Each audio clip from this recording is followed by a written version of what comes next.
Salut les investisseurs, dans cette vidéo, on va analyser ensemble l'entreprise Vetoquinol. Avant de commencer, je vous rappelle que si vous souhaitez demander des analyses d'actions, vous pouvez le faire en rejoignant le canal Telegram, il y a le lien en description de cette vidéo. Pensez à vous abonner à la chaîne pour ne pas rater les prochaines analyses. Restez bien jusqu'au bout, je vais vous donner mon avis sur Vetoquinol. Alors, on commence tout de suite avec le cours de l'action. On a un cours qui a été divisé par 2 depuis les plus hauts de 2021. Est-ce que c'est le moment de s'intéresser au dossier? On regarde ça, en médiane on est sur une croissance de quasiment 5%, donc ça c'est plutôt convenable. 2023 c'est soldé par une décroissance de 2%. Pourquoi? Ça il faut aller voir qu'est-ce qui se passe au niveau du secteur, et est-ce que c'est spécifique à l'entreprise, ça se passe dans les rapports financiers de l'entreprise. En tout cas elle fait quelques petites acquisitions sur les 10 dernières années, mais rien de très significatif. On continue avec les taux de marge, on voit que les taux de marge brut est très élevé, à 53%, donc on est presque à un niveau d'avantage concurrentiel qui serait au-delà de 60%. Donc l'entreprise a quand même un petit pouvoir de fixation des prix, ce qui est pas mal, et elle arrive à maintenir ses prix au niveau, à un niveau élevé, puisque la médiane, on reste autour de la médiane. En termes de marge d'EBITDA, on est sur du 16,5%, un peu plus haut que la médiane à 16%. Il y a eu des plus hauts à 21%, donc là on est plutôt correctement géré au niveau opérationnel, ça c'est pas mal. Et en taux de marge nette, par contre c'est un peu plus décevant, on est en dessous de 10%. Pour une entreprise qui opère dans ce secteur-là, je sais pas si c'est la même chose chez le concurrent Virbac par exemple, mais ça me semble un peu faible. En tout cas, on est stable autour de la médiane, donc il y a une bonne efficience financière également. Qu'est-ce qui se passe en termes de conversion des bénéfices nets en free cash flow? Les free cash flow sont plus élevés que les bénéfices nets, donc ça veut dire qu'il y a des dépenses non cash. Est-ce que c'est de la dépréciation et des amortissements? Il faut regarder ça dans le tableau de flux de trésorerie, mais ça c'est plutôt bon quand ça se passe dans ce sens-là. Si on veut valoriser l'entreprise et si elle n'a pas de dette, on pourra utiliser les free cash flow plutôt que les bénéfices nets, puisque les free cash flow représentent la profitabilité réelle de l'entreprise.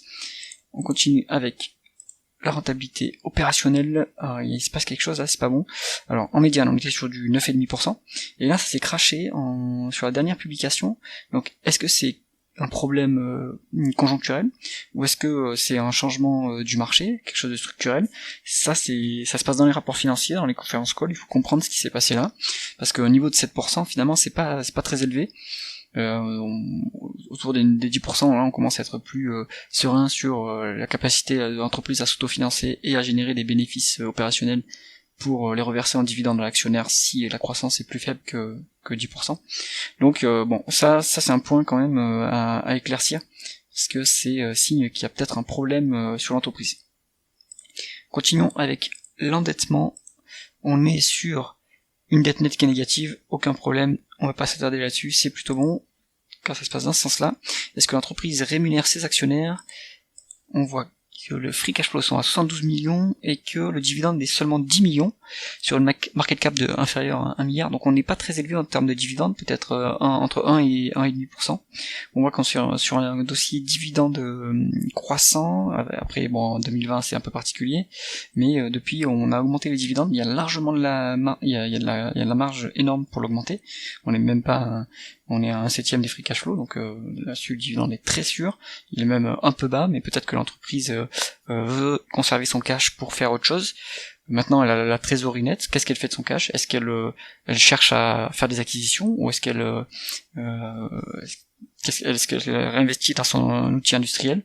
Ça reste à voir. En tout cas, l'entreprise rachète aussi ses actions. Est-ce que bon, alors c'est petit comme rachat d'actions, faut faire attention à l'échelle à droite.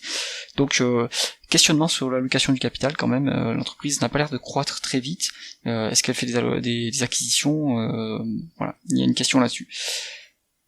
Si on regarde ce qui se passe en termes de valorisation, est-ce que l'entreprise mériterait justement qu'elle rachète elle-même ses actions? On va regarder ce qui se passe en termes de price to free cash flow, puisqu'il n'y a pas de dette et que les free cash flow représentent mieux la profitabilité réelle de l'entreprise. Ben là il y a une décote quand même, c'est pas mal. On est sur une médiane de 18, et actuellement on est plutôt sur une valeur de autour des 13. Donc il y a une bonne décote de 25-30%, même plus, donc là c'est pas mal en termes de marge de sécurité. Mon avis sur le dossier Vetoquinol, c'est un bon dossier défensif avec une marge de sécurité. un dividende qui mériterait d'être plus élevé. En tout cas, il y a un problème sur l'allocation du capital.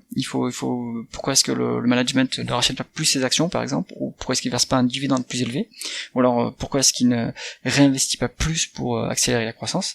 Donc ça, c'est quelque chose à clarifier dans les documents financiers, dans les rapports financiers.